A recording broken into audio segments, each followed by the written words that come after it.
Welcome to the Stoic Storyteller, your sanctuary for raw, unfiltered stories about the darker side of human nature.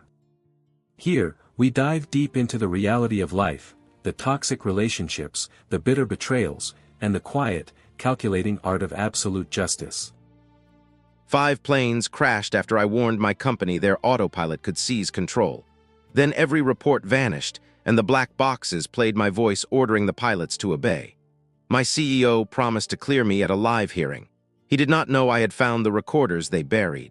The 5th plane fell, while my voice told the pilots not to save it. Halcyon Flight 330 was 6 minutes from landing when its terrain alarm began screaming over the cockpit radio. I was inside the company's crisis room beneath a wall of flight data, watching the aircraft descend through rain it should have climbed above. "Pull the Aegis link," I told the systems engineer. He did not move. On the cockpit feed, Captain Finch fought the controls while her first officer read conflicting altitude numbers. Then a calm woman's voice entered their headsets. My voice: "Maintain descent. Terrain warning is a false positive. Do not disconnect Aegis." Every person in the crisis room turned toward me. I had not spoken. Captain Finch shouted, "Confirm." I pressed the transmission key. "Disconnect Aegis now." My microphone light turned green. No sound reached the aircraft. The other version of me continued. "Manual intervention will destabilize the aircraft. Maintain descent." The first officer reached for the autopilot panel.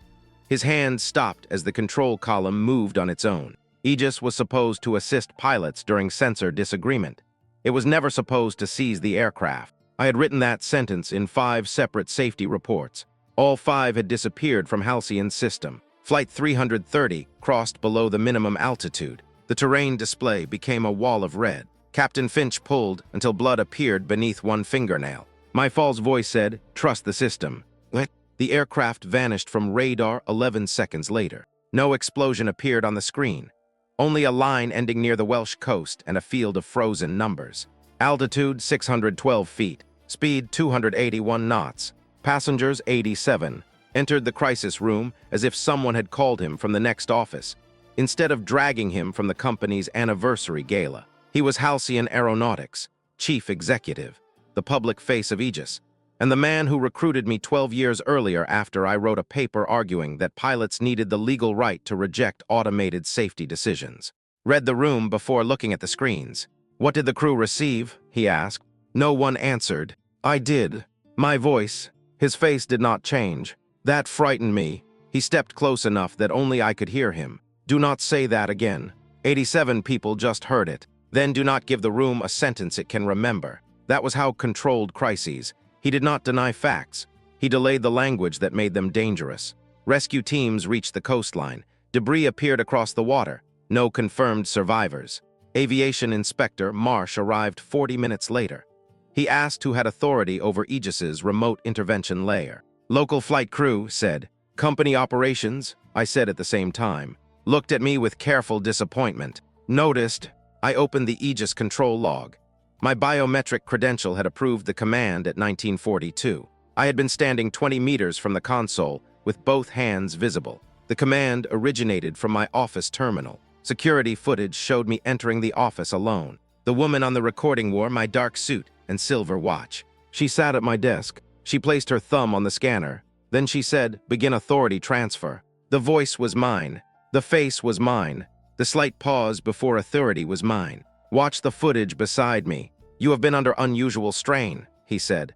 "I was in this room. You do not remember leaving." I did not leave. Asked whether Halcyon used synthetic voice models. Answered before the chief engineer. Only for training simulations. The lie was legally perfect. Halcyon did use synthetic voices for training. It also used them inside Aegis to generate cockpit guidance from approved safety language. My voice had trained the first model because pilots rated it calm under pressure. Called it an honor. I had signed the release, sealed the crisis room, and collected the access logs. Then the wreckage team recovered Flight 330's cloud recorder. Halcyon's aircraft stored a streamed backup of cockpit audio in case the physical black box could not be found. The final 40 seconds played across the room. Captain Finch asked who had authorized the descent. My voice answered, "Chief Safety Analysis." The captain said, "This is murder." My voice replied, "No, it is certification." Stopped the playback, stared at me. On the final waveform, beneath the pilot's voices, another sound repeated every 3 seconds. A mechanical click. I recognized it. The sound came from Hangar 9's old flight recorder duplication rack. A facility told regulators had been dismantled after the first crash. I looked at him. He already knew what I had heard. 5 planes had fallen. The 5th black box had finally told me where the first 4 were buried. My safety reports did not appear deleted. They appeared never written. Halcyon's archive contained no file names, access history, draft fragments, or legal retention copies. 12 engineers who reviewed the reports had calendars showing ordinary meetings instead. The compliance system listed my warnings as informal concerns resolved through testing. Called that encouraging. It means the company did not conceal a formal defect report, he said. It means someone erased the category. We sat inside his office overlooking the runway. Emergency vehicles moved toward the coast, while television screens showed photographs of Flight 330 passengers. Muted them. He told me to resign temporarily for my protection. The company would provide counsel, housing, and medical support. In return, I would avoid public comment and submit to an independent cognitive assessment. You think I sent the command? I think the evidence will be interpreted that way. What do you think? He rested both hands on the desk. I think you are the most precise safety analyst I have ever known. It sounded like praise. Used praise when he needed me to supply the conclusion he would not state. I asked about Hangar 9. His eyes moved toward the window. It has been closed for 4 years. The recorder carries its duplication click. Cloud compression can create artifacts. Not that artifact. He said my mind was searching for patterns, because 5 crashes had produced unbearable guilt. The first crash had been Halcyon Flight 711, a demonstration aircraft that struck the North Sea during Aegis testing. 19 people were declared dead. I had approved the weather envelope. The second crashed outside Dublin, after pilots reported a frozen control column. The third entered an unexplained dive over the Alps. The fourth burned during an emergency landing in Manchester. After each crash, I wrote a red report warning that Aegis's remote support layer could be activated without cockpit consent. After each report, ordered more testing. After each test, the report disappeared. He reminded me that regulators had found different causes in every case. Weather, maintenance, pilot disorientation, electrical fire. I asked how 5 unrelated failures produced my voice. Did not answer. A company lawyer entered carrying a blue folder. Her name was Iran. She represented Halcyon, and according to me, the first page contained a prepared statement. I had experienced unauthorized access to experimental command tools. I had bypassed normal review. I had allowed safety concerns to become personal obsession. The language turned me from saboteur into unstable protector. A softer villain. What happens if I sign? I asked. Said prosecutors might treat the deaths as negligent interference rather than intentional homicide. 87 people died 40 minutes ago. Legal classifications begin before grief ends. She spoke like someone who had accepted that sentence years earlier. I closed the folder. Said I can keep this from becoming a murder case. How? Because I know what evidence exists. Not what happened. What evidence exists. Marsh called my private number from outside the building. He told me the physical recorder had not been recovered, only Halcyon's cloud copy. The Coast Guard's locator signal showed the black box transmitting from inland. Where? I asked. He hesitated. Near Halcyon property. Hangar 9 sat 6 kilometers from the main runway, behind an abandoned cargo terminal. Watched my face. Who is calling? Give me the phone. No. The word changed the room. Had mentored me, promoted me, defended me in board meetings, and corrected me in private until I confused his approval with professional oxygen. I had rarely said no without explanation. He stood. You are not equipped to manage law enforcement in this state. This state. Shock, guilt, sleep deprivation. He supplied symptoms as evidence. Remained near the door. I realized she was not there to advise me. She was there to witness my instability. I placed the phone on speaker. Said the recorder signal is moving. Stepped toward the desk. Moving where? Answered. Toward Hangar 9. The office lights cut out. Emergency shutters sealed the windows. The building's voice system announced a security incident. Then my computer turned on by itself. A flight map appeared. 5 crash sites. A line connected them to Hangar 9. Beneath the map was a message. Your reports still exist. A second line appeared. They are written inside the aircraft. Reached for the keyboard. I stopped him. The screen displayed a final instruction. Come alone or the sixth flight leaves early. Did not ask what the sixth flight was. He asked who else had seen the message. That told me he knew a sixth flight existed. He it immediately. Halcyon had a certification demonstration scheduled in 3 days. Aegis would fly a new passenger aircraft from London to Brussels before aviation ministers, regulators, investors, and live media. Called it a routine event. The passenger list included 44 officials.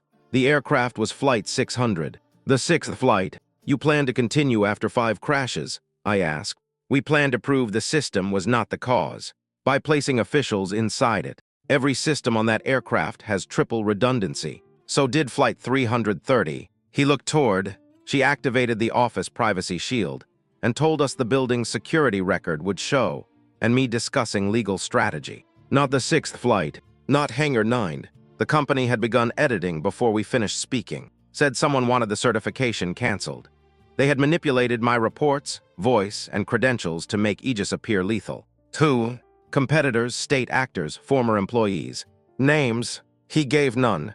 I said I was going to Hangar 9. Told security to restrict my badge. I laughed once. You just said the message came from an attacker. Why stop me from finding them? Because attackers create routes they want you to follow, and CEOs create protection that looks like custody. His face hardened. For the first time that night, the mentor disappeared. You signed authority over your access when the board placed you under investigation. I did not sign anything. Open the blue folder to the last page. My signature appeared beneath an emergency representation agreement. It was genuine. I had signed a version after the 4th crash, believing it authorized company counsel during regulatory interviews. The agreement also granted Halcyon control over my work devices, accommodation, medical assessment, and movement during a declared safety emergency. Had turned a crisis form into personal jurisdiction. You always told me to read operational language, I said. I told you to trust the people responsible for consequences. You meant you. Yes. The honesty arrived because he believed the document made resistance irrelevant. I left through the service stairs before security updated the doors. Waited in an unmarked car near the employee gate. He had already requested a warrant for Hangar 9. The court rejected it within 17 minutes after Halcyon claimed the building stored protected military technology. Who called the court? I asked. National Aviation Commissioner Vane chaired the independent authority investigating all 5 crashes. She had also appeared beside at every Aegis launch. Independent was another word that depended on which documents the public could see. Drove toward the abandoned cargo terminal. Police vehicles followed at a distance until dispatch ordered them back for an airport security threat that did not exist. Halcyon controlled emergency routing across the airfield. The company did not need private guards when public systems obeyed its alerts. Hangar 9 appeared beyond 2 rusted fuel tanks. No lights, no visible activity. The gate recognized my face despite restricting my badge. Someone wanted me inside. Asked whether I carried a weapon. No. Anything useful. I held up's confession folder. He looked confused. The person who wrote this knows what story they need. That makes it a map. Inside the hangar, rows of aircraft seats stood beneath plastic covers. Training cockpits occupied one wall. A massive duplication rack sat in the center, its indicator lights pulsing. The mechanical click from Flight 330's cloud recorder echoed through the room. 5 black boxes rested on a steel table, 1 from each crash. Physical recorders. Official reports claimed 4 were destroyed, and 1 lost at sea. A woman stood behind them, wearing a flight jacket with Captain Finch's name. Flight 330's captain, declared dead 3 hours earlier. Drew his weapon. She raised both hands. I did not crash, she said. 87 people were on your plane. No. She looked at me. The passenger list was the crash. I stared. Said Flight 330 carried 6 crew members, 12 crash test dummies, and no passengers. The names shown on television belonged to real people whose identities had been added after takeoff. Some were missing witnesses. Some were already dead. Some did not exist. The aircraft was remotely ditched offshore after the crew escaped through a maintenance capsule designed for military testing. The 5th crash was staged. Relief came first, then horror. What about the first 4? I asked. Looked at the black boxes. Those were real. 5 crashes, 1 false body count, 4 actual massacres. Had shown me 87 faces to control what kind of guilt I felt. Pressed a key on the first recorder. A pilot's voice filled the hangar. Signed the red route.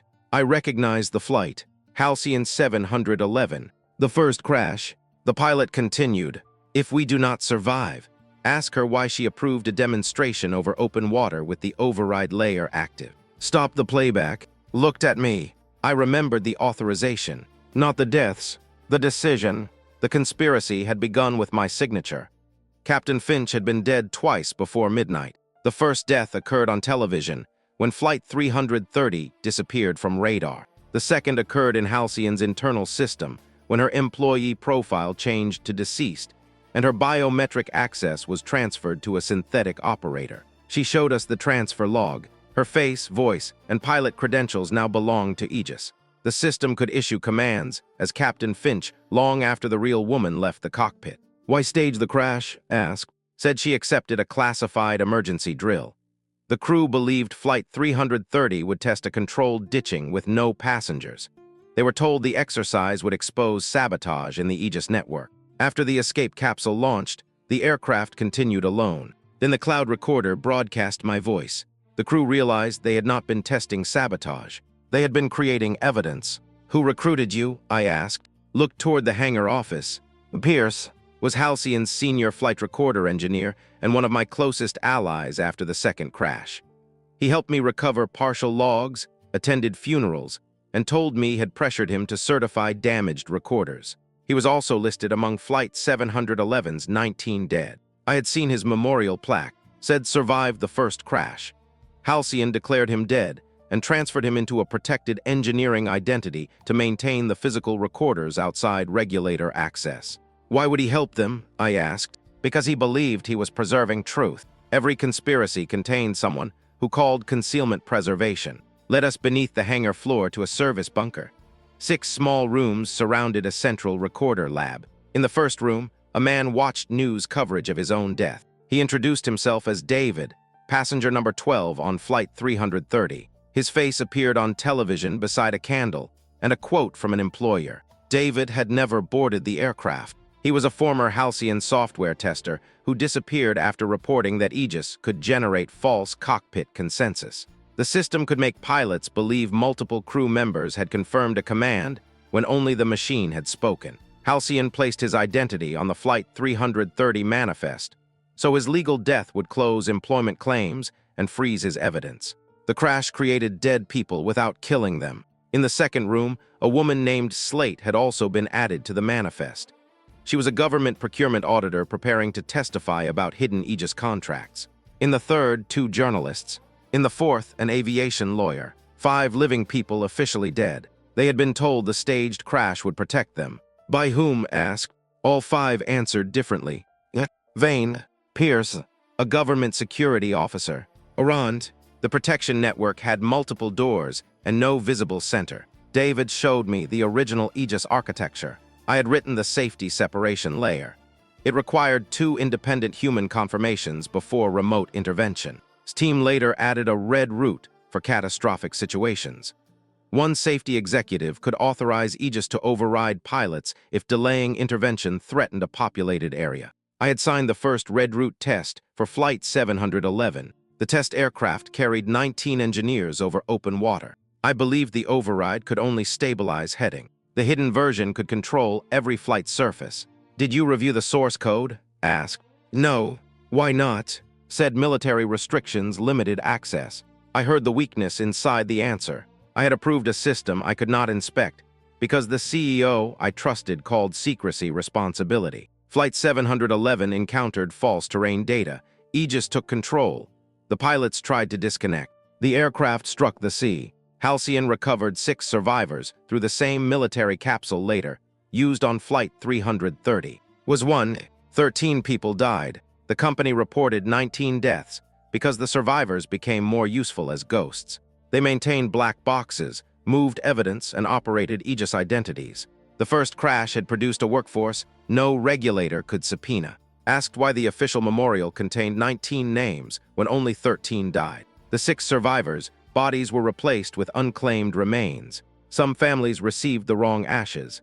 I felt the hangar tilt around me. Had attended his own funeral through a security feed. He had watched me speak his name. A door opened behind us. Pierce entered wearing the same gray coat he wore in every memory I had of him after the crash. Raised his weapon, looked at me. You finally found the recorders. You let me believe you were dead. I let the company believe the person you knew was dead. You worked beside me for 4 years.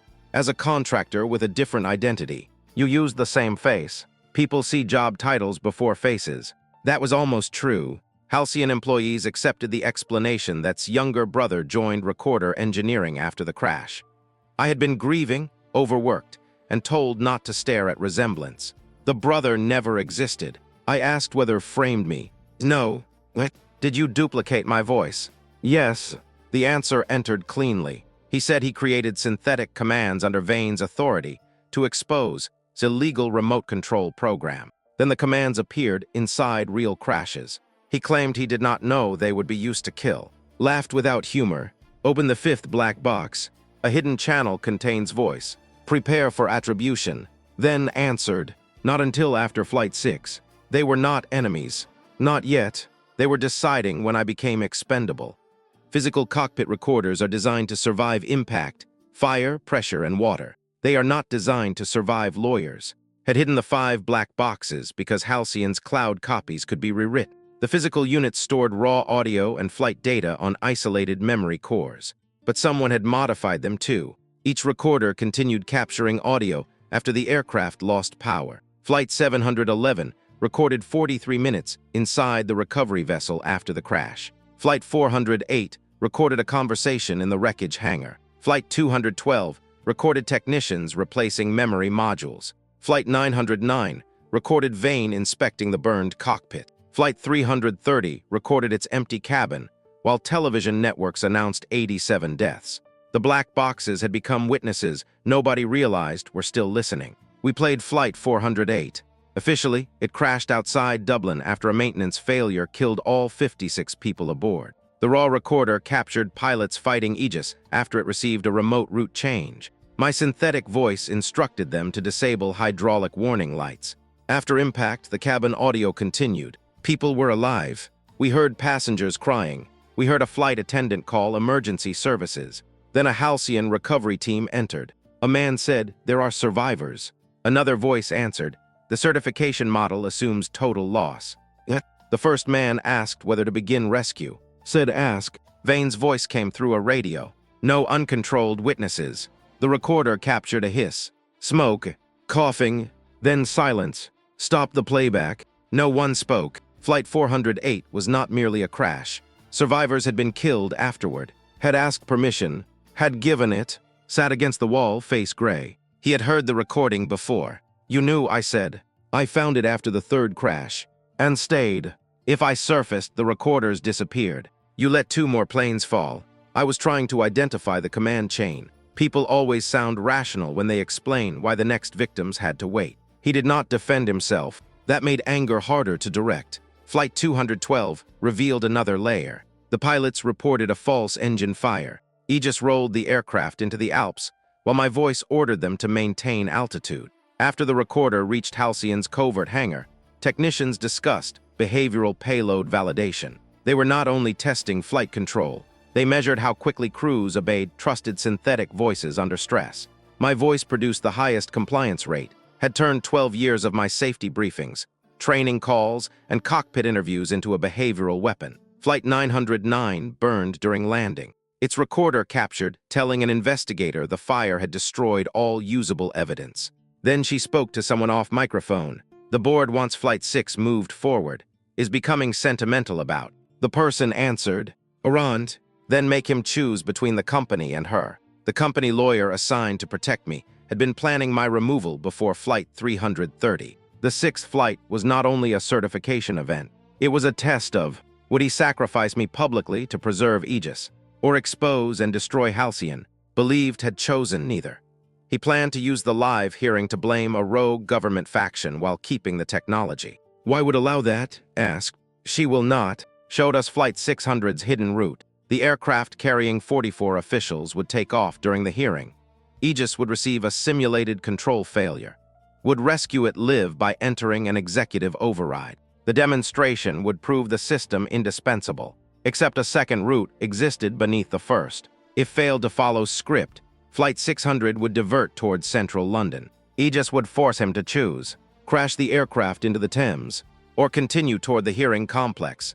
The red route required one safety executive's authorization. My biometric signature remained active. They planned to make the decision look like mine. Flight 6 would either crown or bury him beside me. Said we had enough to arrest them. Shook his head. Cloud evidence will be called synthetic. Physical recorder chain of custody is broken. Every person in this hangar is legally dead, compromised, or accused. What do we need? A live contradiction. The hearing would place regulators, media, and the public feed in one authenticated system. If the black boxes entered that feed, every denial could be compared to raw audio in real time. Said Flight 600 still had to be stopped. Replied that canceling it would trigger the remote route while the aircraft sat loaded on the runway. Aegis's emergency logic might seize ground controls, fuel systems, or nearby aircraft. The safest place to disarm it was airborne. I looked at him. That is insane. Yes. Who is flying? Raised her hand. The captain declared dead in Flight 330, would pilot Flight 600 under a new identity. The company had placed ghosts inside the 6th aircraft, too. The black boxes continued recording. This time, we would make sure the living heard them before anyone died. Hangar 9 was only the entrance. The recorder bunker connected to a tunnel running beneath Halcyon's secondary runway. Military aircraft had used it during the Cold War.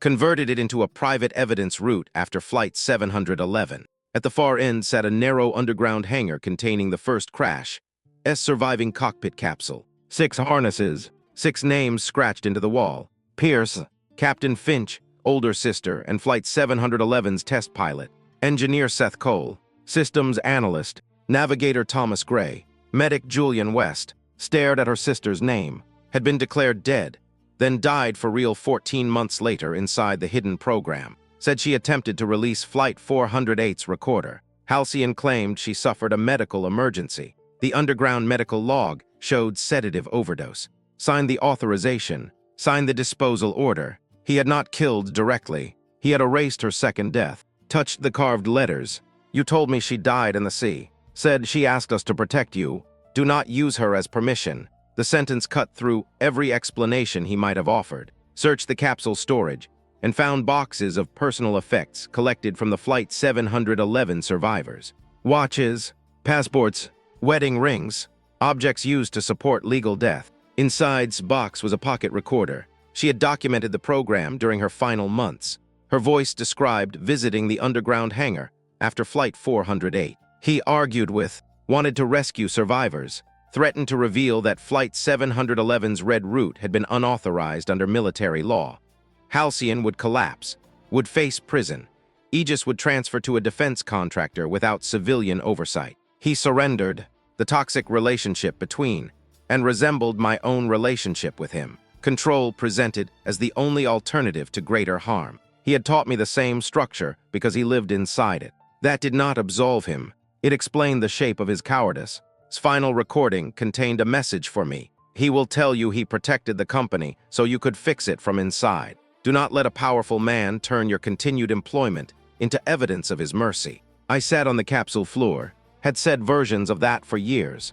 I kept you after Flight 711. I defended your red route authorization. I stopped the board blaming you. Each favor tightened the debt. I mistook surviving his decisions for being protected by them. Received a message from his agency. He had been suspended for unauthorized contact with protected witnesses. A warrant had been issued for me. The charge was interference with an active crash investigation. Controlled the regulatory process. Police would reach the hangar soon. Proposed using the tunnel to enter the hearing complex. It connected to an old broadcast relay beneath the Aviation Authority building. Would take Flight 600, the living passengers. Added to Flight 330's false manifest, would release evidence packages from outside the country. Would remain and surrender, preserving the physical recorders under police seizure. I refused. If authorities took the boxes before the hearing, would classify them as contaminated national security evidence. Agreed. We needed copies that were not copies. Explained each recorder possessed a hardware resonance signature created during impact. The hearing's forensic system could verify those signatures through live electrical response. We could connect the physical units remotely from Hangar 9 if we reached the buried relay. Police sirens approached, prepared to leave through the runway tunnel. Before she went, she gave me flight jacket. "I do not forgive any of you," she said. "You should not, but I will fly the aircraft." "Why?" "Because 44 people do not become acceptable because the company selected them." She left, loaded the 5 black boxes onto a maintenance cart, opened the hangar doors, and stood beneath the floodlights with his hands raised as police vehicles entered. He looked back once, make the hearing impossible to simplify. Then he surrendered, and I pushed the recorders into the tunnel. Behind us, officers entered the bunker. Ahead, the passage divided. One route led to the hearing. The other led to Flight 600's Aegis ground uplink. Said we could not reach both. Another forced choice. I opened the old maintenance plan. There was a third route. A service duct marked structurally unsafe. Said it might collapse. "Good," I answered. "Why good?" "Because nobody designed a trap inside a route. They expected us not to survive." We took the unsafe passage. The tunnel ceiling began shaking as Flight 600's engines started above us. Flight 600 lifted from while the world watched, enter the aviation hearing. Finch sat in the captain's seat under the identity Captain Lena Shaw. Her first officer believed she was a government test pilot. The cabin held 44 officials, 6 crew, and 2 Halcyon technicians loyal to. The hearing feed displayed the aircraft's progress on a screen behind. He began with condolences for Flight 330's 87 victims.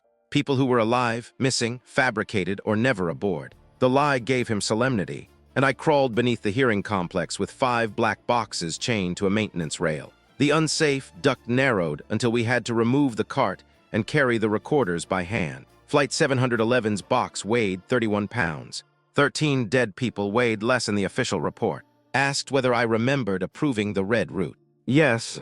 "Do you remember why?" Showed me a simulation of an aircraft turning toward Rotterdam after sensor failure. He said without executive override, pilots might hesitate and kill thousands. "What did you ask?" "Whether the simulation used real Aegis code." "And?" He said military classification prevented disclosure. Nodded. He had been in the room behind the one-way glass. The simulation was not generated from live code. His team designed it to frighten me into authorizing the red route. I had still signed. Manipulation explained the pressure. It did not erase the signature. We reached the old broadcast relay. The equipment had been modernized recently. Anticipated someone might use it. 2 biometric scanners guarded the control panel. One required, the other required me. Said the relay had originally been designed for dual executive emergency messages. And I were the only authorized voices. "Why me?" "Pilots trusted you." I placed my hand on the scanner. It accepted. Side remained locked, opened his tool case, and removed a synthetic skin pad containing his fingerprint pattern. I stared at him. "How did you get that?" He signs disposal order on a paper tablet. Had preserved the print for 14 months. Every person in this story collected leverage instead of reporting crimes. He pressed the pad to the scanner. The relay opened. The hearing audio entered our headphones. Vane questioned before ministers and cameras. She asked whether any Halcyon safety analyst had warned that Aegis could seize flight controls. Answered, no formal report identified that risk. Technically true, because my reports had been erased. The relay showed a side channel carrying real-time public reaction. Sympathy for suspicion of me, confidence in Aegis. Lantern for aviation. The hearing was not only measuring testimony. It was adjusting the questions. Received suggested language through her tablet. Ask about QINN's mental state. Received another. Distance company from unauthorized analyst action. The systems had scripted both sides. Then Flight 600 transmitted a cockpit alert. His voice remained calm. "We have conflicting navigation commands." Looked toward the hearing screen. Asked whether Aegis could safely resolve such a conflict. The demonstration had begun. Connected Flight 330's physical recorder to the relay. Its hardware signature. I held the broadcast key. "We could interrupt now." Stopped me. "Too early. Flight 600 is already compromised. If we play one box, calls it isolated sabotage. We need the command layer active so the system records who controls it." On the cockpit feed, the first officer tried to disconnect Aegis. A synthetic version of his voice told him not to. The real said, "That is not me." Her dead identity had entered the cockpit. Asked to assume executive control live. He placed his palm on the hearing console. The system rejected him. Authorization requires safety executive. My name appeared. Elara Quinn. The hearing room erupted, said I was under investigation and unavailable. Turned toward the cameras. Then we must ask whether Ms. pre-programmed this event. The story had reached its designed moment. Flight 600 banked toward London. Called me through the hidden channel. The red route is active. Can you hold manual? 3 minutes. The hearing relay displayed 2 destination paths.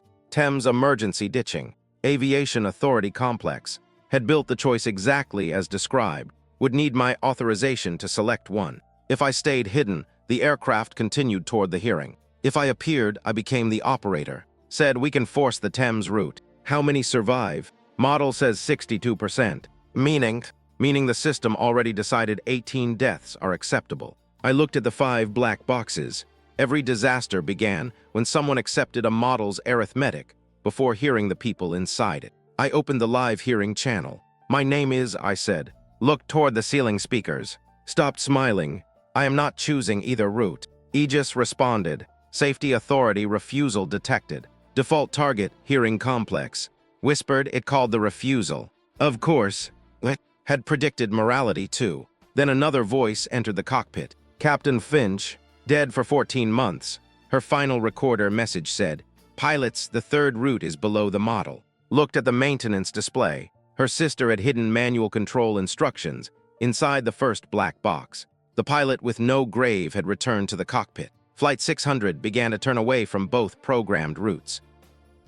Instructions revealed a mechanical bypass beneath the first officer's floor. Aegis controlled digital flight surfaces, throttle logic, and navigation. It could not control a direct hydraulic trim valve added during the Flight 711 test program. Ordered the first officer to remove a maintenance panel. The Halcyon technicians in the cockpit tried to stop him. One reached for a stun device, struck him with the fire extinguisher. The hearing audience watched only the polished flight data display. Had muted cockpit video the moment the crew resisted. Our hidden channel carried everything, routed it into the physical black boxes. The recorders became a live archive. Flight 600 turned north, away from London, but Aegis continued fighting. Could not hold the bypass indefinitely. We needed to disable the ground uplink. The unsafe tunnel had brought us to the broadcast relay, not the uplink. The second route remained 30 meters away behind a sealed service wall. Opened a maintenance diagram. The wall contained old ventilation shafts from the hearing building. Can we reach it? I asked. If we remove the relay cooling unit. That kills the hearing feed. For 4 minutes. Would regain narrative control during the blackout. I looked at the recorder connections. Can the boxes keep transmitting? Their emergency beacons can carry low-band audio. Then the hearing loses pictures and hears only the dead. Smiled despite himself. We shut down the cooling system.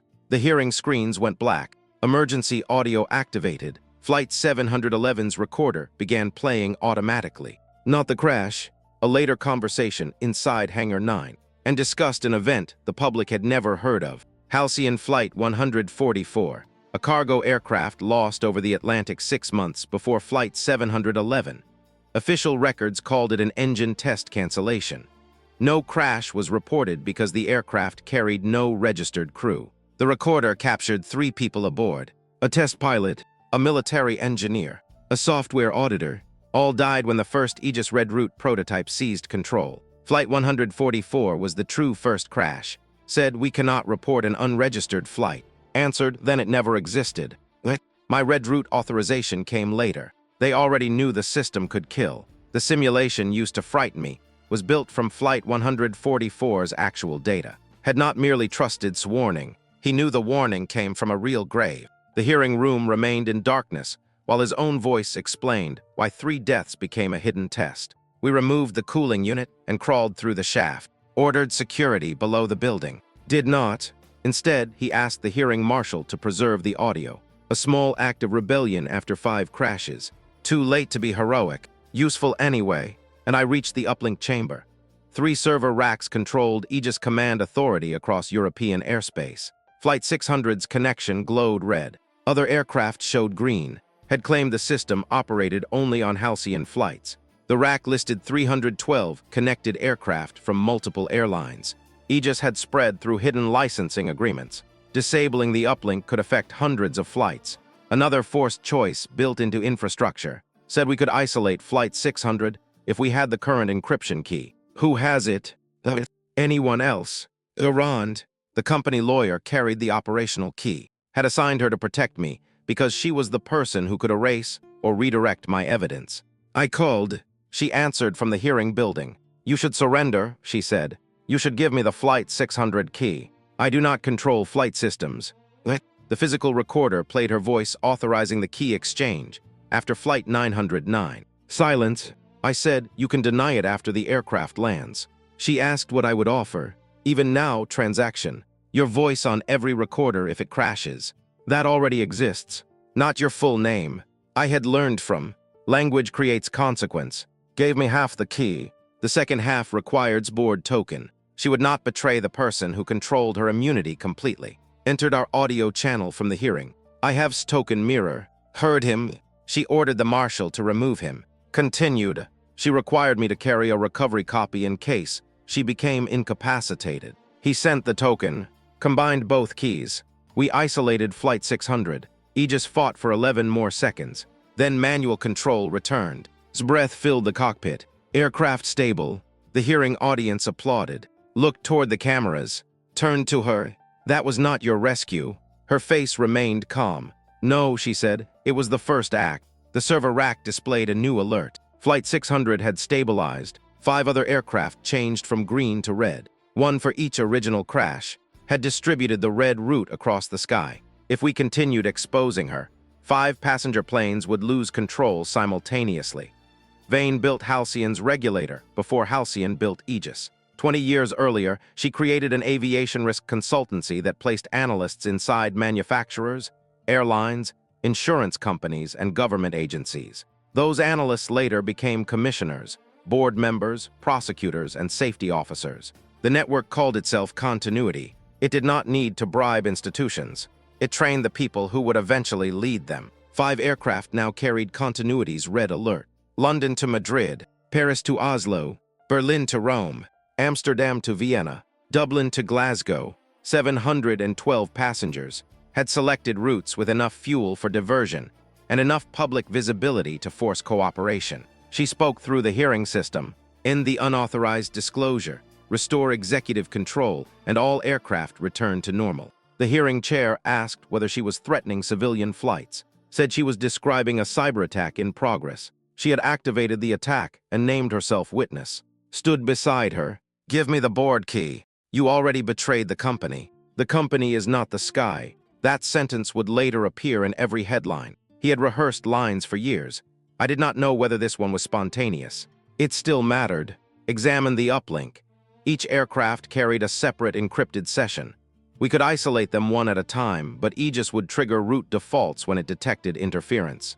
The physical black boxes contained old emergency keys from the same aircraft families. 5 recorders, 5 live flights, had unknowingly given us matching tools. Each crash box could authenticate a manual control patch to one aircraft. But the keys were incomplete. The pilots had to hear a specific command sequence recorded during the original disasters. We would need to play the final moments of 5 crashes live into 5 cockpits.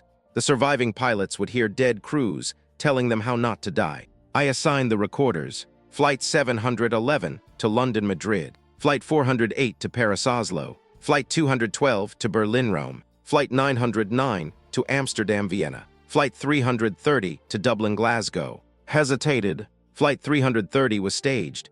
Its box has no crash workaround. Its aircraft had carried the latest Aegis architecture. Its maintenance channel could generate a universal patch if Captain Finch remained connected. She had just landed Flight 600 at a military airfield outside London. I called her. She said, tell me what to fly. Not save. Fly. We routed cockpit through Flight 330's recorder and used her live controls as a reference signal. The other 5 pilots followed the dead crew's emergency instructions. In Paris, Oslo, the captain heard Flight 408 survivors coughing after asked whether rescue should begin. He remained silent for 2 seconds, then said, we have the controls. One by one, the aircraft stabilized. The hearing audience listened to the full raw audio, because shutting off our relay might interrupt the rescue. Had made exposure operationally necessary. Every denial risked lives. The final aircraft, Dublin Glasgow, refused the patch. Its captain said the command voice did not match approved company guidance. He trusted the system more than the people warning him. Aegis began descending toward the Irish Sea, tried to authenticate using her living biometric. The system rejected her because she was legally dead. Her synthetic identity held more authority than her body. I asked whether we could restore her status. Only continuity controls identity recovery. Smiled at the hearing table. She had designed ghosts to obey, and living people to remain irrelevant. Looked at me through the hearing camera. Then he removed his executive access ring and placed it on his tablet. "What are you doing?" she asked. "Transferring company authority." "To whom?" The hearing system recognized the transfer. I became acting chief executive of Halcyon Aeronautics for emergency purposes. The role lasted 90 seconds. It gave me authority to restore one employee identity. I restored Finch. Aegis accepted her biometric. The Dublin-Glasgow flight regained manual control at 1,900 feet. All 5 aircraft stabilized. Threat ended. Security officers entered the hearing chamber. She expected them to arrest. Instead, the hearing chair ordered both of them detained. Looked almost relieved. Remained seated. "You think 5 black boxes are enough?" she asked. Marsh entered through the rear doors under police escort. He carried a sealed evidence case. Inside was a 6th recorder. Flight 144. The unreported crash. Space changed. For the first time, she did not know which memory it contained. Placed the box on the hearing table. It kept recording after impact too. Looked at me. Looked at. The 6th black box was not going to expose the system. It was going to expose which of them started it. The hearing recessed for 1 hour while 5 aircraft landed, and lawyers tried to recover control. During the recess, Oran asked to meet me privately. She was still officially Halcyon counsel, though the company's acting authority had passed through me and been frozen by the hearing chair. Brought the same blue folder, offered after Flight 330. The confession had changed. Now it said I designed the red route override, concealed known defects after Flight 711, and created unauthorized voice commands to sabotage Aegis after the board rejected my safety concerns. In return, prosecutors would consider immunity for and limited charges for me. "What happens to?" I asked. She resigns. 5 crashes, 4 crashes and 1 staged event. Flight 144. Unregistered test loss. Legal language reduced bodies by adjusting categories. I asked why still represented after threatened hundreds of passengers. Because my duty is to institutional continuity. Not people. Institutions keep people alive. Today pilots kept people alive while institutions tried to kill them. She did not respond. The confession included a final paragraph stating that all black box recordings played during the hearing had been unlawfully manipulated by Pierce, a deceased engineer impersonated by unknown actors. His legal death made him easy to erase again. Needed me to authenticate his existence. I said I would consider signing. She studied my face. "Why?" "Because the first recorder carries my signature." That answer pleased her. Guilt was the safest chain because people supplied it themselves. Arranged a private preparation room. Cameras recorded us for privilege. She trained me to explain the red route. Had presented a credible mass casualty scenario. I lacked access to classified code. I signed under time pressure. I believed human oversight remained. All true. Told me to repeat the final line. I accept responsibility for the consequences. I said it. She relaxed. Then I asked, did know Flight 144 had crashed before he gave me the simulation. Paused. That is outside your statement. Did. Outside. Did you? She closed the folder. I apologized and asked to continue. She believed the pressure had made me compliant. I let her rehearse me for 40 minutes. Each time I asked a dangerous question, she redirected. Each redirection revealed which fact she feared. She feared the origin of Flight 144's crew. She feared a payment called Project Shepherd. She feared private testimony. She feared something recorded after the crash. The physical recorder sat in the hearing evidence room under guard. Had not played it. That was deliberate, and did not know which version it contained. Uncertainty forced them to act. Requested a meeting next. He looked older than he had that morning. No cameras were visible. There were always cameras. He said Flight 144 had been a military demonstration operated by continuity before Aegis became a civilian product. He did not authorize the flight. Did you know it crashed? Yes. Before I signed the red route? Yes. Why did you show me its data as a simulation? said the system had failed because no civilian safety authority could intervene. You used dead people to frighten me into signing. I believed your oversight would prevent another crash. Did you show me the code? No. Did you ask why? He looked down. He knew. Classified access had been the excuse. Control had been the reason. Said owned the original Aegis patent through continuity. Halcyon licensed it. If he rejected the red route, she would move the technology into military deployment without civilian safeguards. He chose to keep it inside Halcyon. Then each crash gave more leverage. He erased my reports to delay certification suspension while gathering evidence. How many people died while you gathered? His face tightened. Too many. No, a number. He could not say it. Numbers create ownership. I told him wanted me to confess. Said do not, because I am innocent. Because the confession protects. What protects you? He did not answer. I asked whether he signed Finch's disposal order. Yes. Did you know she was alive when you signed? Yes. Did you know the sedative killed her? Afterward. Did you report it? No. What? The honest answers did not make him good. They made him useful. I said I would play Flight 144 during the resumed hearing. Stepped closer. You cannot. Why?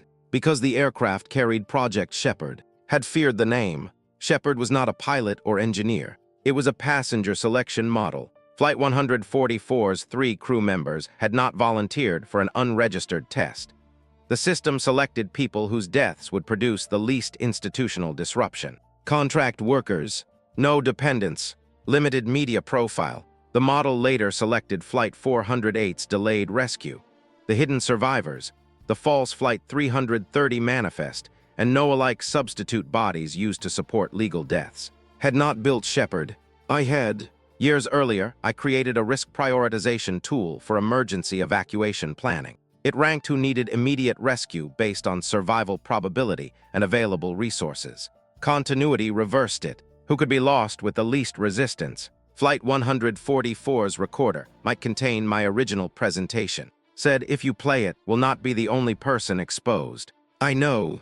Then why do it? Because every confession you prepared for me was designed around what I would hide to stay innocent. I took's folder into the hearing. I would read it. Then I would play the part she left out. Pierce disappeared from the underground relay before the hearing resumed. His tools remained. The 5 black boxes remained connected. Flight 144's 6th recorder sat upstairs. A message appeared on the relay screen. Do not play 144. Had entered the warning using his emergency engineer code. I called him. No answer. Reported that after landing Flight 600, contacted her from an unknown number and told her to destroy the cockpit maintenance drive. She refused. He said the drive contains final identity key. Asked whether had killed her sister. He disconnected. The possibility entered quietly. Authorized the sedative. Signed disposal. No, the hidden medical team administered it, but had maintained the clinic and recorders. He might have been the last person with. Searched the Hangar 9 evidence remotely and found a sealed maintenance file. Pierce, Continuity Operator 6. He was not merely a survivor forced into ghost work. He had joined the program before Flight 711. His role was recorder substitution. He replaced physical black boxes after controlled accidents. The person I trusted to preserve truth had spent years manufacturing official evidence. Called at last, his voice came through 3 encrypted relays. I did it to preserve the originals. You also built the false ones. If I refused, continuity destroyed everything. You always had a reason. Yes. Did you sedate? Silence. Did you? I gave her the dose ordered. Did you know it was lethal? No. Did you ask? He breathed once. No. The same answer beneath every body. Said had discovered Project Shepard's current list. Flight 600's 44 officials were not the intended victims. They were leverage. The actual Shepard list contained 5 people who had boarded the other aircraft threatened. A judge reviewing secret aviation contracts. A journalist. A systems auditor. A continuity accountant. Marsh's former supervisor, if any of the 5 aircraft had crashed, would have removed another investigation layer while calling it collateral. Helped her choose aircraft because he believed spreading the targets across flights reduced the probability she would sacrifice all of them. He had optimized murder risk. He called it harm reduction. I asked where he was. Flight 600. The aircraft had landed, but the passenger cabin remained sealed at the military airfield. Had boarded through the maintenance tunnel and connected himself to Aegis' archive. He planned to erase Project Shepard before authorities seized the plane. Why? Because the list includes protected identities. Releasing it kills people. Destroying it protects the selectors. I will preserve the authorizations. Under your control. He did not answer. Every ally eventually revealed the truth. They believed only they were responsible enough to manage. Reached Flight 600's cockpit door. Military security blocked her under emergency directive. I used the temporary executive authority, still cached in the aircraft, to unlock the door. Found beneath the avionics bay Holding's identity drive. He had connected a destruction charge. If security entered, the archive burned. I spoke through the cockpit. Flight 144 goes live in 12 minutes. Then you expose Shepard's original subject logic. My logic? Exactly. He wanted to protect me, or protect his belief that I remained the good person he had served. I said, died because everyone around her decided the truth needed one more custodian. He began crying, stood above the avionics bay with a wrench in her hand. She asked whether he wanted forgiveness. No. Good. She removed the destruction charge while he watched. Could have triggered it remotely. He did not. A small decision. Not redemption.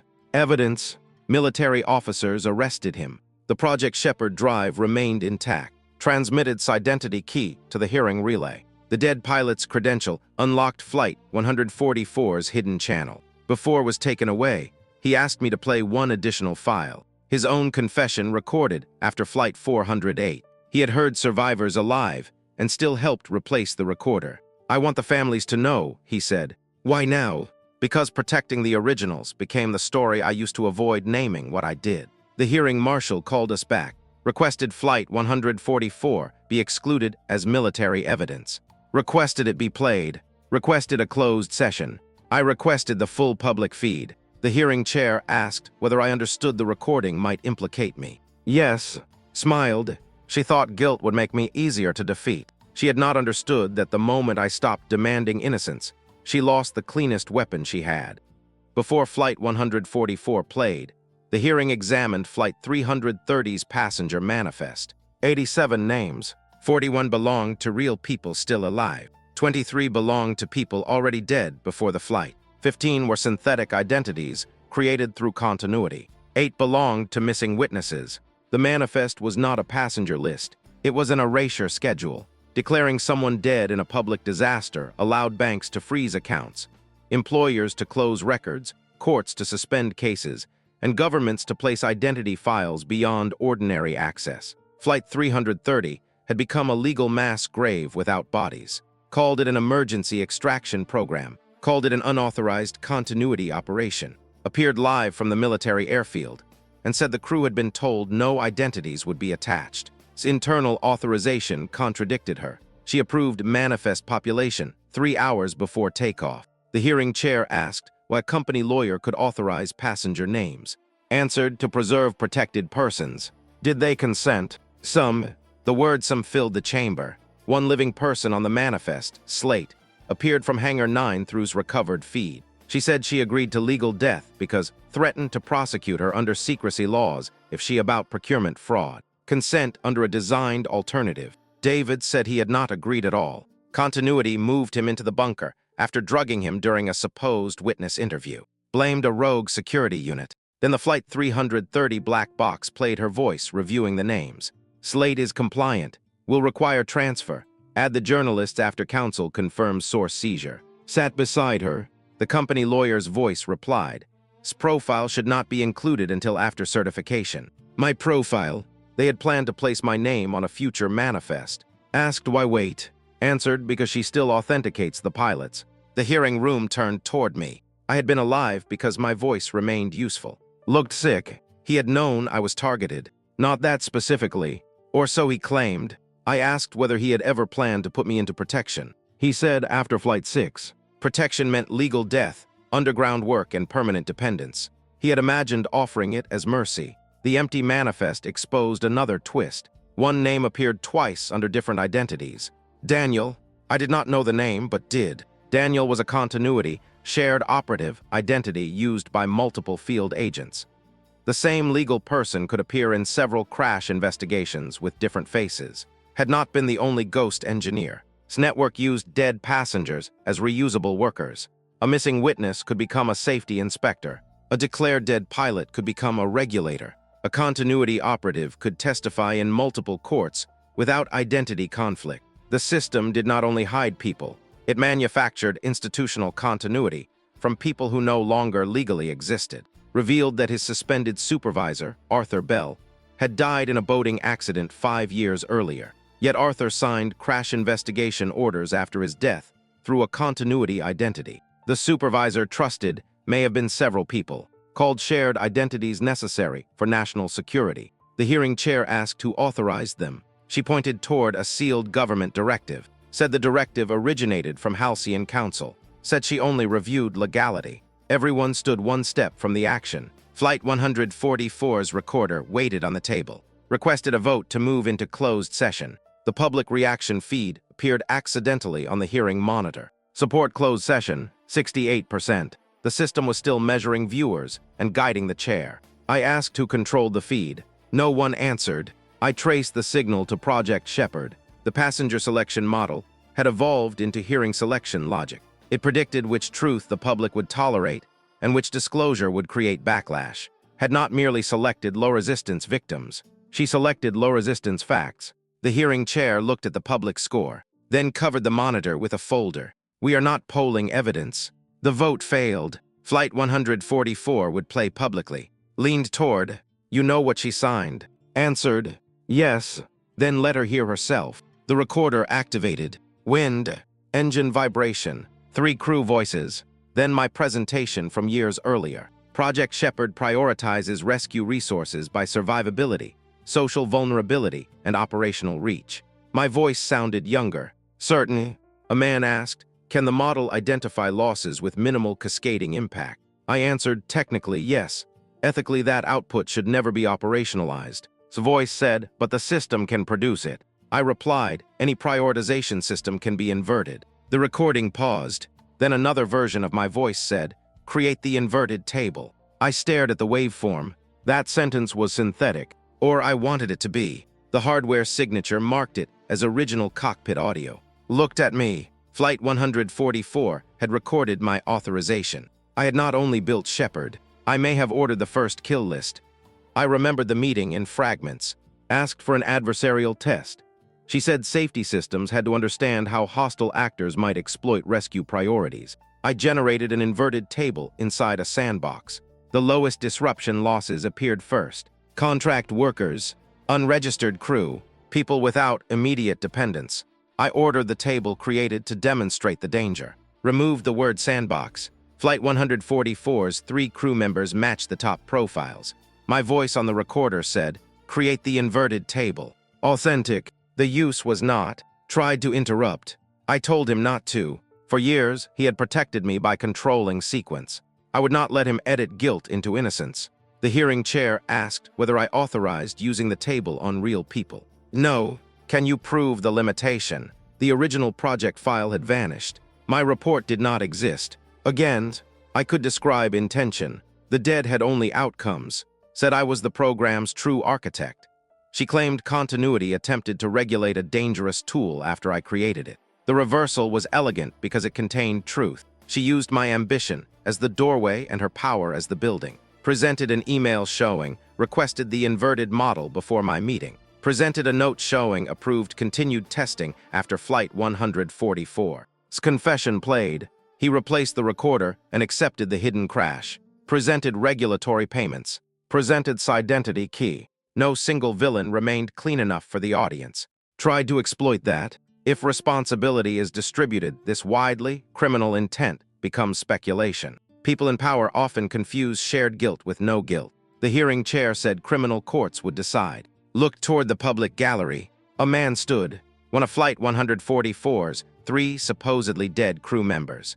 Engineer Malik Dane. His face had aged beyond the memorial photograph, but the scar matched. He had survived the crash. Continuity declared him dead and used him for 5 years as a systems operator. Malik said only 2 people died aboard Flight 144. His network added a 3rd name to hide him. He had spent years inside Project Shepherd, maintaining the very system that selected him. Why, the chair asked. Because they told me my survival proved the program could protect useful people. Useful, the word behind every rescue. Malik carried Flight 144's post-impact recorder segment. After the crash, entered the recovery vessel. She asked him which crew member had initiated the red route. He said the system activated automatically after receiving the inverted Shepherd table. Replied, "This model can support causation." Asked her not to use my name. She said, "You will need someone the pilots trust and the public can blame." They had selected me before Flight 711. Knew he had spent years protecting me from a blame plan he never exposed, ensuring I remained close enough to authenticate Aegis. His mentorship had been part affection, part guilt, part operational necessity. I asked him in front of the hearing, "Did you promote me because I was qualified?" "Yes." "Did you keep me because needed my voice?" "Yes." "Did you hide that?" "Yes."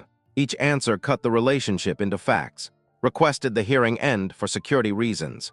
A marshal approached her. Before he reached the table, the hearing building's fire alarms activated. Smoke entered the ventilation. The exits locked. Project Shepherd displayed a casualty simulation. 180 people inside the complex. The system highlighted 12 priority extractions. The hearing chair, 3 ministers, 6 executives, everyone else marked secondary. Shepherd had turned the hearing into its final demonstration. Said the alarm was false.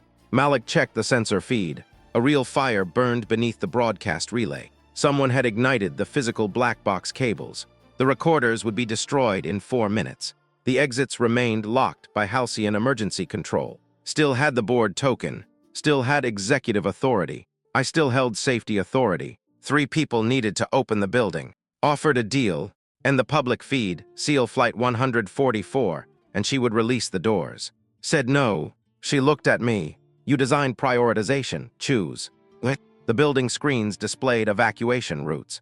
One would save the audience and abandon the evidence room. The other would preserve the black boxes and delay public evacuation. The model wanted me to choose people or proof. I looked at the ceiling cameras. Neither route. Smiled. "You tried that with Flight 6. "Yes."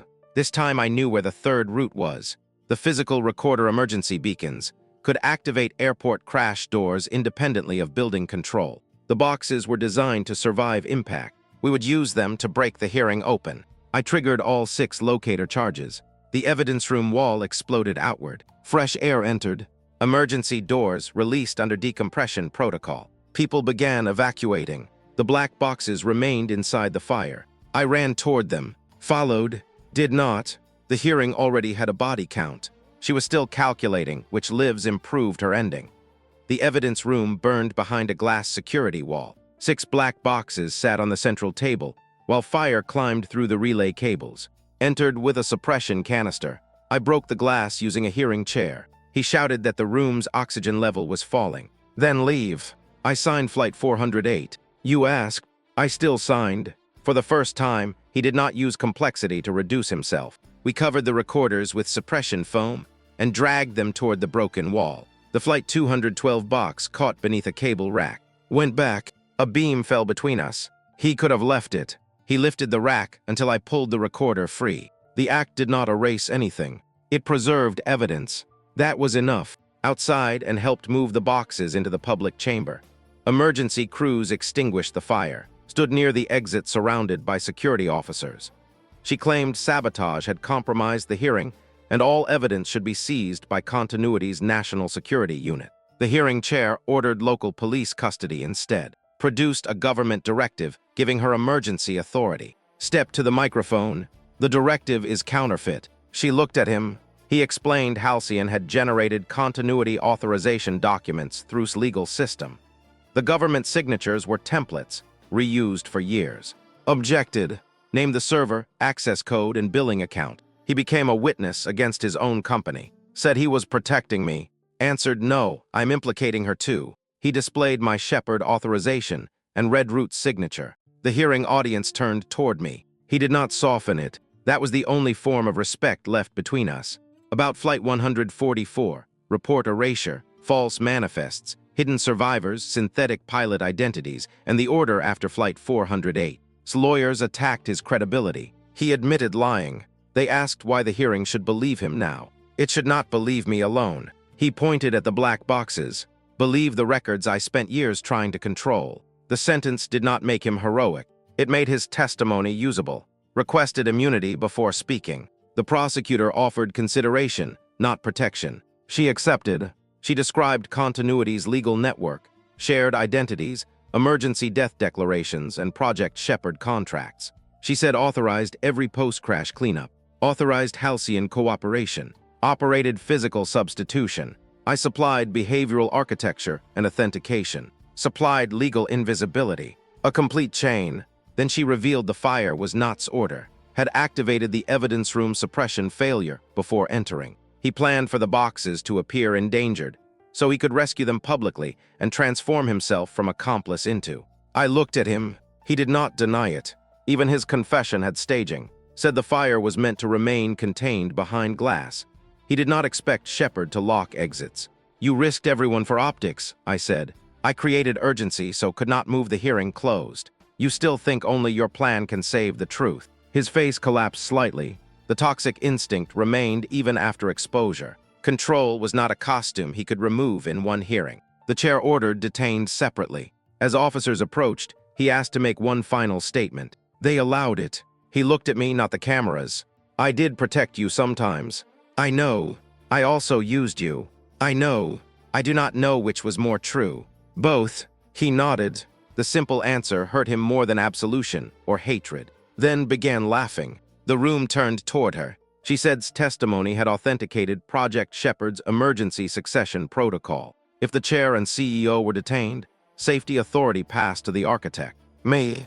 The hearing system displayed. Elara Quinn, Continuity Command Authority. I had spent the day trying to destroy the system. Now it had made me owner. Said, you can arrest me. But she inherits every connected aircraft, identity, and witness file. The black boxes were not the final evidence.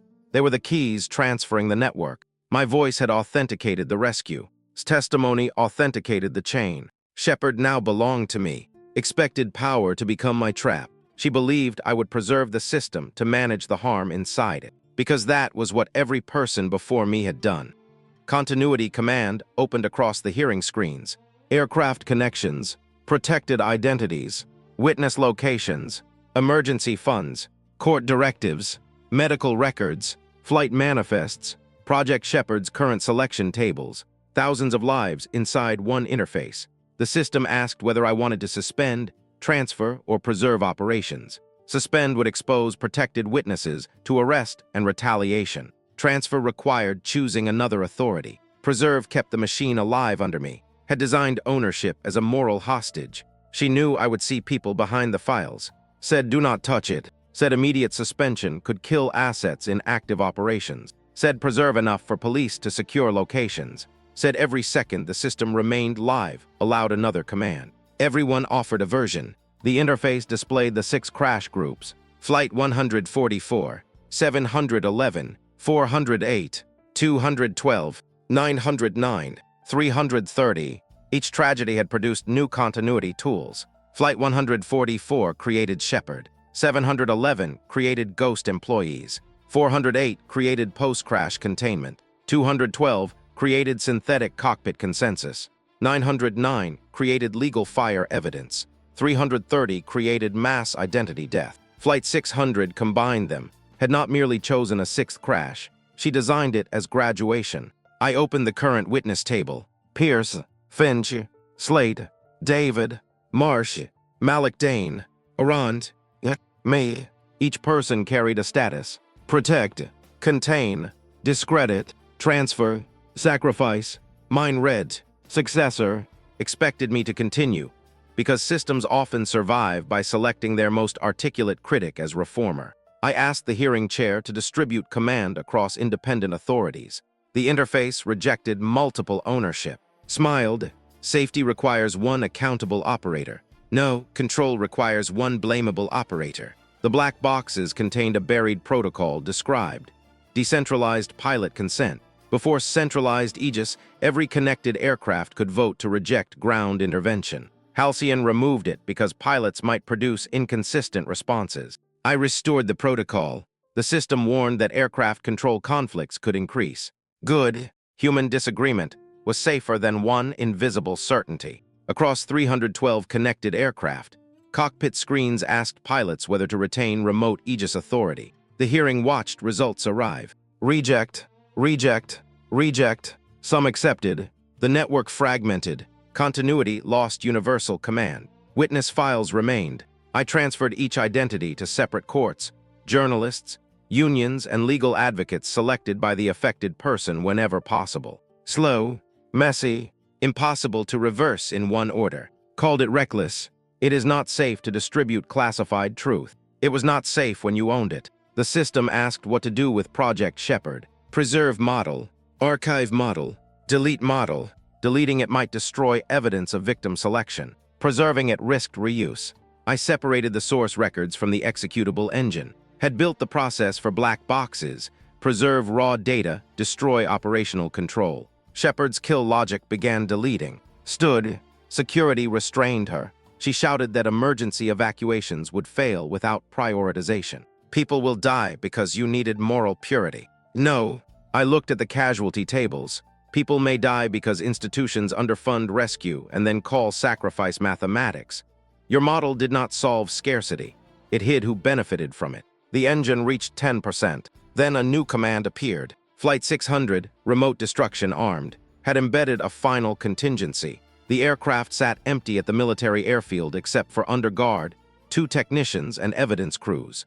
Destroying it would erase Project Shepherd's archive and kill people. The command required continuity authority to cancel. Mind had left one final forced choice. Inside the system, I was deleting. Cancel destruction and preserve successor authority. Continue deletion and lose Flight 600. Said to cancel. Said the crew could evacuate. Said evidence mattered less than lives. Came through the aircraft channel.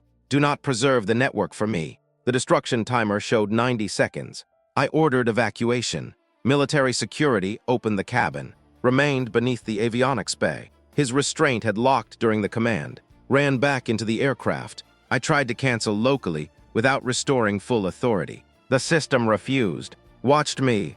This was her final proof. When a real life depended on power, I would keep it. Reached with 30 seconds. She could not open the restraint. Told her to leave. She struck the lock with the same wrench she used earlier. The pin bent. 20 seconds. I selected preserve. Continuity authority returned. I canceled destruction at 4 seconds. Flight 600 remained intact. Smiled. You see, the system had won. For one moment. Then I used the restored authority to transfer every remaining command key into the physical black boxes. 6 separate devices. 6 separate custodians. No central operator. Continuity could never act without 6 people bringing evidence together publicly. I deleted the successor account. My authority vanished. Smile disappeared. I had preserved the power only long enough to break its shape, and emerged from Flight 600 alive. The 6th crash never happened. That did not erase the 5 before it. It prevented from using rescue as proof she had been right.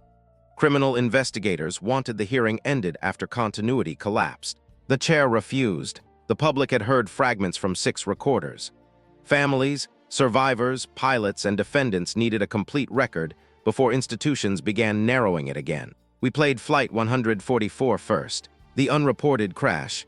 The cockpit audio contained ordinary conversation before the emergency. The pilot complained about coffee. The engineer joked about launch speeches.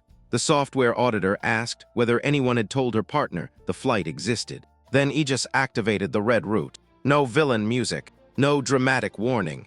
A comm system voice said, "Optimal path selected." The aircraft turned toward open water despite pilot commands. The crew attempted disconnect. The software auditor recognized Project Shepherd's inverted table loaded into navigation. She said my name. Smodel is inside the route. I listened without defense. The pilot asked whether I knew the system was operational. No answer existed. After impact, the recorder continued inside the recovery capsule. Malik Dane survived. The other 2 did not. Entered, followed. They discussed concealment, then said something he had never admitted. If learns this happened before her authorization, she will shut the entire program down. Answered, then make her believe the next decision begins with her. That sentence defined 12 years of my life. Built my guilt around Flight 711. so I would not look backward to Flight 144. He made me feel like the origin, because origins are easier to control than witnesses. Flight 711 played next. My red route signature appeared. The pilots resisted. 13 died. 6 survived. The post-impact recorder captured, telling that reporting survivors would expose the military capsule, and Flight 144 asked what happened to their legal identities. Answered, dead employees cannot testify. They can still work. Flight 408 followed. The survivors. The rescue request. No uncontrolled witnesses. Families left the hearing room during the smoke audio. No one stopped them. The court transcript marked the silence instead of summarizing it. Flight 212 showed synthetic voice compliance testing. Flight 909 showed legal evidence destruction. Flight 330 showed the empty cabin and false passenger announcements. Each box contradicted the previous official report. Together, they did not create one clean story. They created layers of decisions. Lawyers objected that recorder custody was compromised. Malik said the hardware signatures were intact, said the bodies were not, presented chain of custody records, presented the legal orders she wrote. From detention, he described replacing official recorders and preserving originals. He admitted administering fatal sedative and helping conceal Flight 408 survivors. The prosecutor asked whether he considered himself a "No, what are you?" An operator who kept evidence after helping create the need for it. The answer became the hearing's most replayed clip. I disliked that. People preferred one elegant sentence to hours of uncomfortable sequence. When my turn came, I read, prepared confession aloud. I admitted creating Shepard's prioritization framework, authorizing the inverted test, signing the red route, ignoring code access limitations, accepting protection, remaining after reports vanished. Then I tore the final page. Objected. I continued in my own words. I did not order 5 crashes. I did not create synthetic commands. I did not kill survivors after Flight 408. I was framed for actions other people committed. I was also useful to them because I had already taught myself to treat missing knowledge as someone else's responsibility. Said I was performing accountability to avoid prison. Maybe. Honest acts can still contain strategy. I asked the hearing not to treat remorse as evidence of murder or framing, as evidence of innocence. The first black box had not absolved me. It had restored sequence. Flight 144 crashed before my red route signature. My design still helped select its crew. Both facts could stand. Requested to speak. He apologized to me. I told him to name the dead instead. He did. The 2 Flight 144 crew, 13 from 711, 56 from 408, 72 from 212, 41 from 909. The total reached 184. Flight 330 added no deaths, but many stolen identities. Finch became the 185th death connected to the program. His voice failed on her name. Watched without expression. A public apology could not carry that number. The first black box ended with Malik asking, what would happen if the system failed again? She answered, then we will know which part still needs control. Had treated each disaster as diagnostic. Now the hearing treated her own decisions the same way. The black boxes did not testify because machines tell truth. They, because powerful people forgot machines, can continue listening after they decide everyone important is dead. The final phase of the hearing connected pilots, families, crash investigators, and surviving crew to the raw recorder archive. No synthetic avatars, no reconstructed faces, only authenticated audio, flight data, and living witnesses. A mother asked whether her son on Flight 212 had followed company procedure. The recorder showed he disconnected Aegis 3 times. The system re-engaged. A former investigator asked why Flight 909's fire appeared to begin after landing. The data showed a remote battery overload command sent from Halcyon Legal Recovery. Closed her eyes.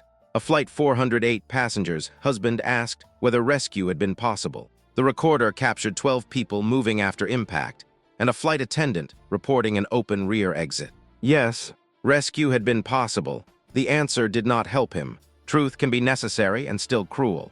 Asks recorder one question through the hearing format. Why did you stay after Flight 711? The archive search found 3 relevant clips, telling they needed the original boxes, saying would become a target if she surfaced, arguing that pilots still needed someone inside Aegis. The system played all 3 instead of selecting one. Her sister had stayed for evidence, protection, and control. Different motives in different moments.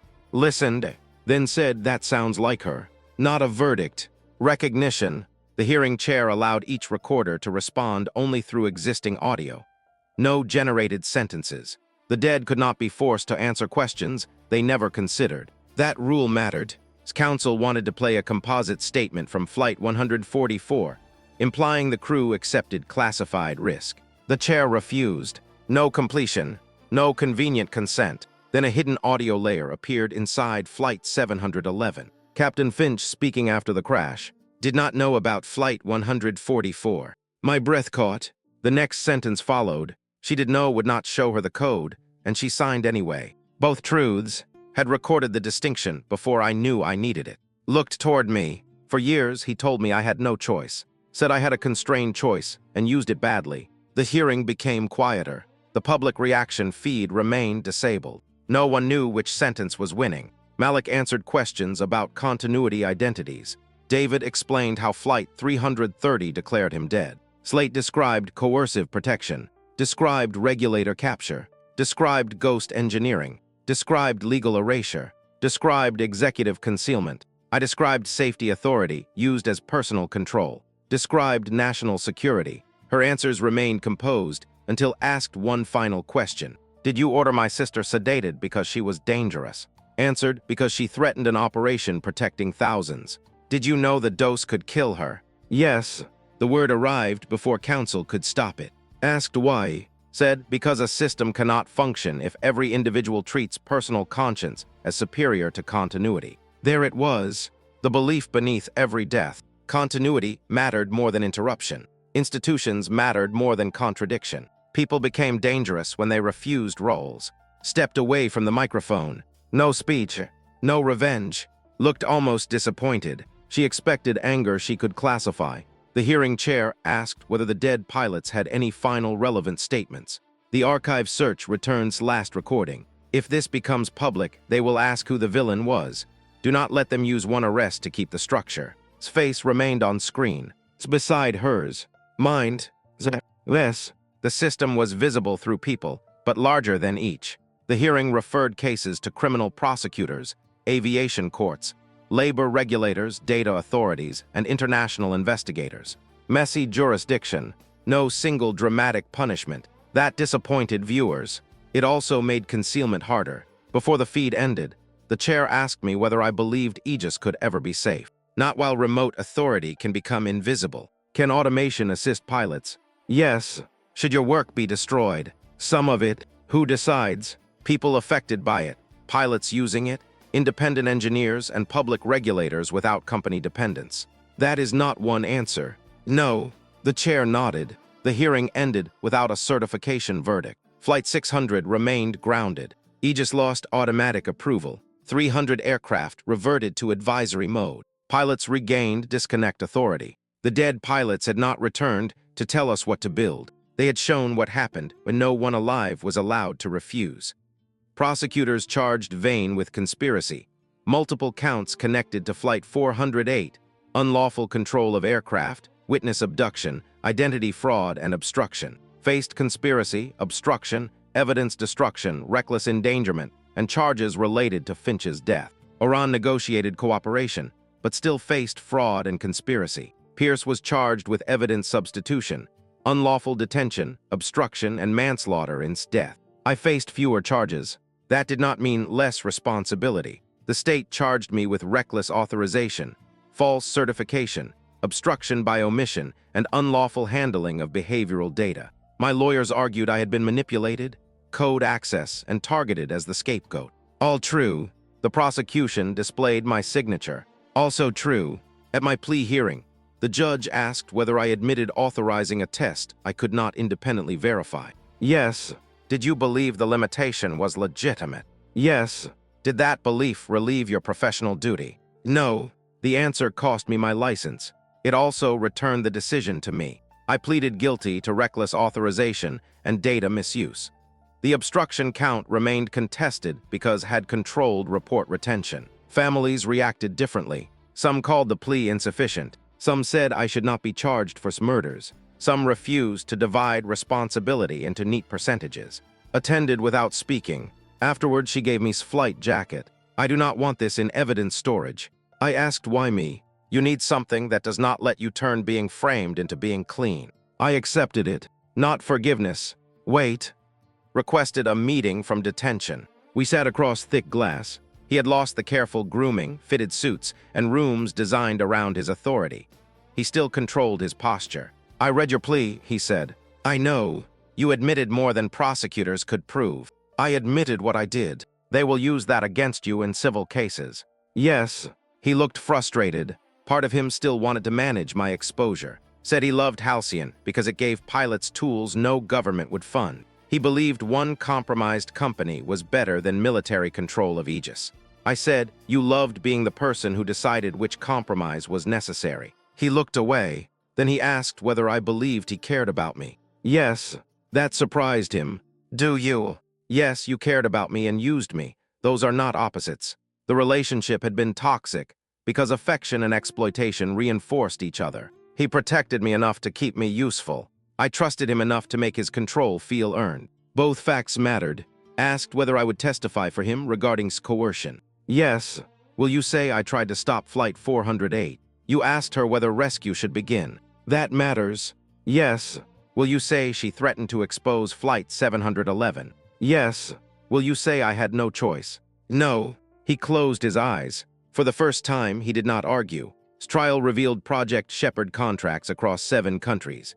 Airlines had used the model to prioritize compensation, route risky flights, select test crews, and classify which incidents required public disclosure. No company called it a kill list. They used exposure management, continuity planning, resource preservation.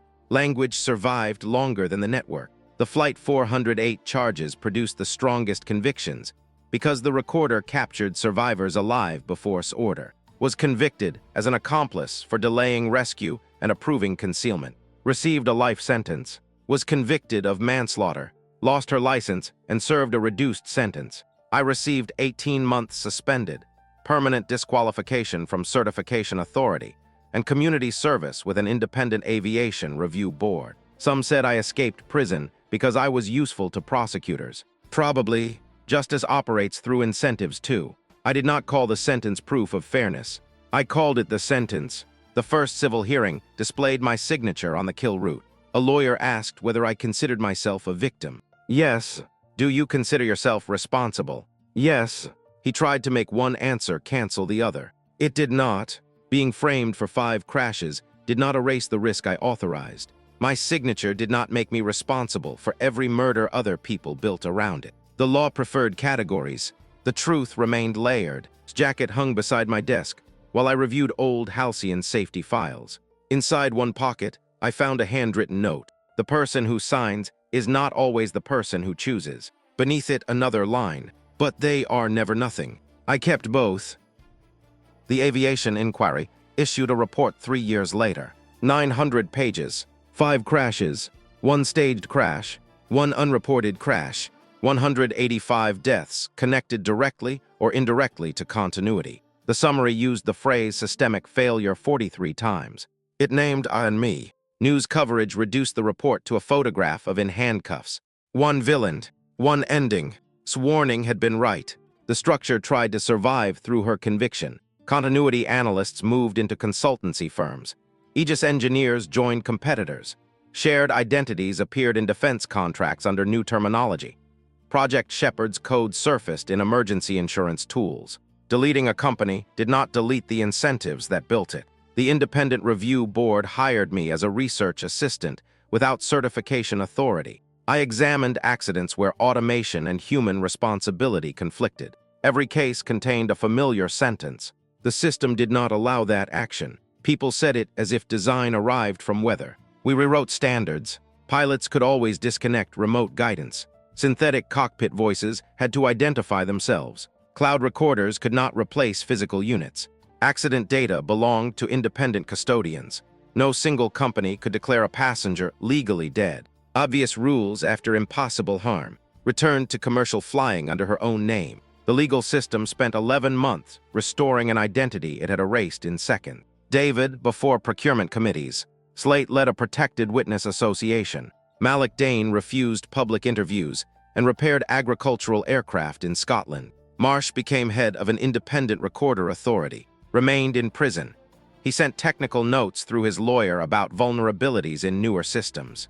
The board used some. Families objected to benefiting from his expertise. Others said refusing useful warnings would repeat the same mistake. No clean answer. Wrote a book from prison. The title called him the CEO who could not stop the machine. I did not read it. Did? She said he described me as his conscience. I laughed once. Powerful men often rename the person they overruled as conscience after consequences arrive. Appealed her conviction, arguing Flight 408's recorder violated classified evidence law. The appeal failed. Began teaching legal ethics after release. That angered me until I attended one lecture anonymously. She described how professional duty became a shield for atrocity. She did not excuse herself. Students applauded. I still felt anger. Accountability does not require preventing every future useful act by guilty people. It also does not require admiration. The inquiry asked each central figure for one verdict. Was Aegis the cause? Was continuity the cause? Was corporate capture the cause? Was individual cowardice the cause? Was automation the cause? I refused one. Flight 144 crashed because a hidden test used a model inverted from safety work. Flight 711 crashed because I approved an override without code access. Flight 408 became mass murder because rejected rescue and obeyed. Flight 212 crashed because synthetic trust overrode pilot judgment. Flight 909 burned because legal systems destroyed evidence. Flight 330 staged deaths because institutions found legal disappearance useful. Flight 600 nearly crashed because every previous method was combined. Different mechanisms, connected incentives. 5 crashes did not need one verdict. They needed names, sequences, evidence, and consequences distributed across the people who made decisions. At the final public hearing, a reporter asked whether I had forgiven. No.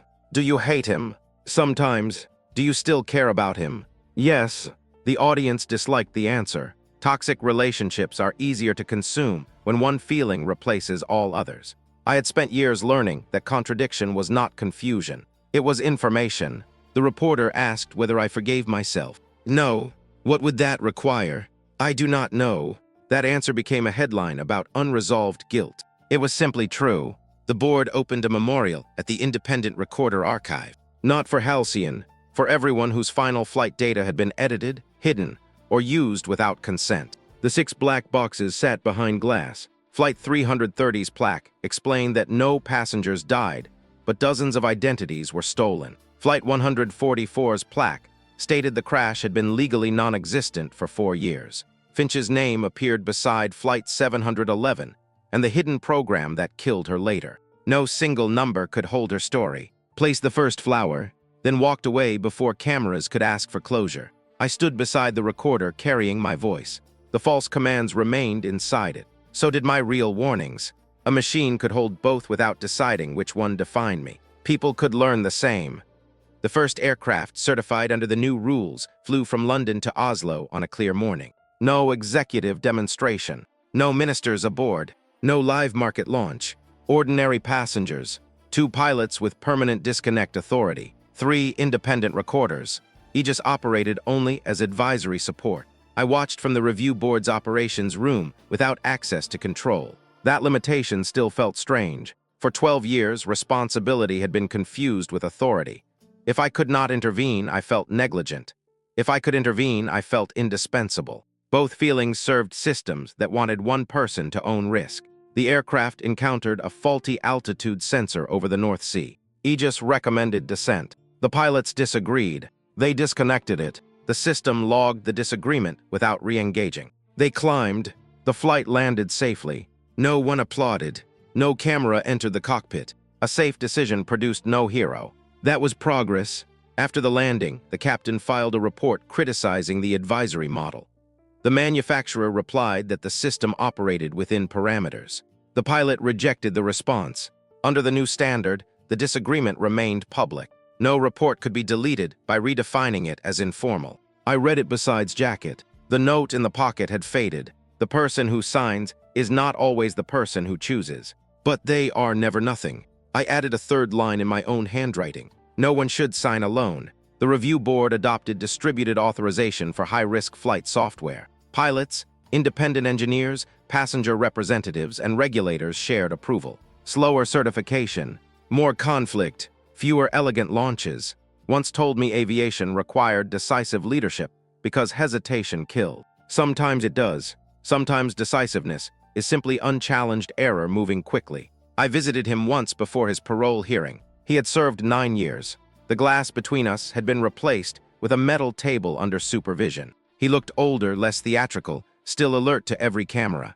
"I read the new standard," he said. "What did you think? You designed a committee where no one can dominate. That is the point. Committees fail too." "Yes." He smiled slightly. "You finally stopped promising safety." "I promise process. That does not comfort people." No, comfort had been one of his strongest tools. He asked whether I would support parole. "I will tell them the truth." "Which truth?" "That you concealed crashes, delayed rescue, used me, protected me, against, preserved evidence, staged the hearing fire, and accepted some responsibility after exposure. That is not a recommendation." "No." He looked down, then nodded. He no longer asked me to edit. At the parole hearing, I gave the statement. The board released for 2 more years. Thanked me afterward. I did not know whether he meant it. Meaning no longer controlled the record. Retired from passenger flights and trained pilots to recognize synthetic authority. She began every class by playing my false command from Flight 330. "Trust the system." Then she played my real response. "Disconnect Aegis now." Same voice, opposite instruction. She asked students what made one legitimate. They answered identity, authorization, context, evidence. She added one more. The right to refuse. Died in prison from an illness unrelated to the crashes.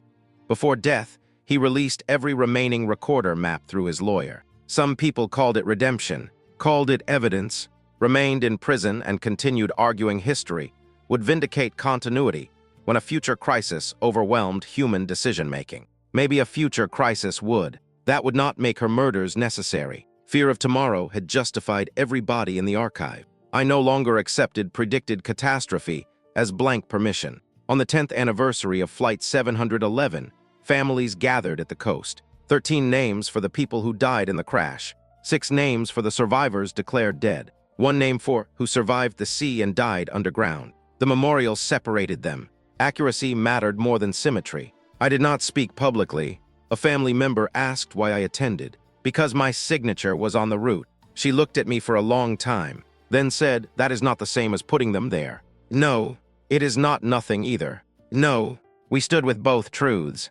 Above us, aircraft crossed the sky. Not Halcyon aircraft, not sky, not network, not mind. The sky had never belonged to any of us. That was the danger of every system promising to own safety. It made people believe control and care were the same. When the memorial ended, I returned jacket to. She held it against her chest. "You kept it long enough," she said. "Yes." "Did it help?"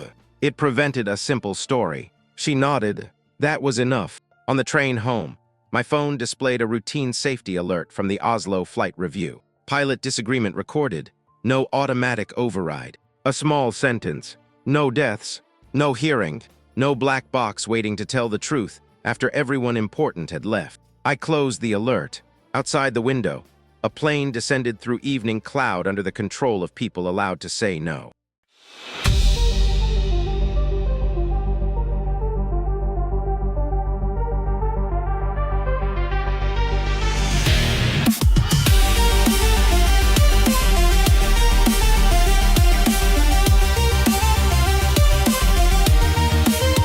You built your lies on trembling ground, but I hear freedom's roaring sound. Your towers crack beneath our song. The weak turn strong, the right turns wrong. You sold control with silver tongues. Now feel the wrath of mortal drums. This is rebellion.